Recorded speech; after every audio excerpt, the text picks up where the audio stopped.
بسم اللہ الرحمن الرحیم۔ بسم اللہ الرحمن الرحیم۔ اسم مفعول کی گردان ہم نے پڑھنی ہے۔ اسم مفعول وہ اسم ہوتا ہے جس پر کام کیا جائے۔ اسم فاعل ہم نے پڑھا تھا کام کرنے والا، جیسے ضاربٌ مارنے والا، فاعل کام کرنے والا، ناصر مدد کرنے والا۔ اب اسم مفعول وہ ہے کہ جس پر کام ہو رہا ہے، جیسے اسم فاعل ہم نے پڑھا ناصر مدد کرنے والا، اور یہ اسم مفعول ہوگا یعنی اس سے وزن بنے گا منصور جس کی مدد کی جائے۔ فاعل کام کرنے والا اور یہ ہے مفعول جس پر کام ہوا،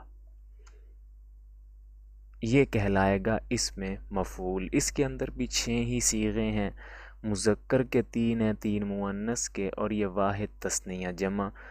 اس میں حاضر اور غائب متکلم کی جو تقسیم ہے ایسا کچھ نہیں۔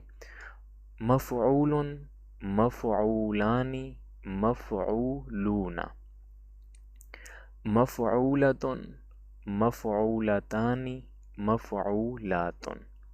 مفعول کام کیا گیا ایک مرد کا، مفعولان 2 مردوں کا، مفعولون کئی سارے مردوں کا، مفعولۃ کام کیا گیا ایک عورت کا، مفعولتان 2 کا، اور مفعولات 3 کا۔ ثلاثی مجرد کا اسم مفعول مفعولن کے وزن پہ آتا ہے۔ یہ ابھی جو ہمارا باب چل رہا ہے یہ ثلاثی مجرد کا ہے، یعنی اس کی ماضی فعالہ تھی، اس کی ماضی میں 3 حرف تھے، تو اس سے جو اسم مفعول ہم بنائیں گے تو وہ مفعولن کے وزن کو استعمال کر کے ہم یہ پوری گردان بنائیں گے۔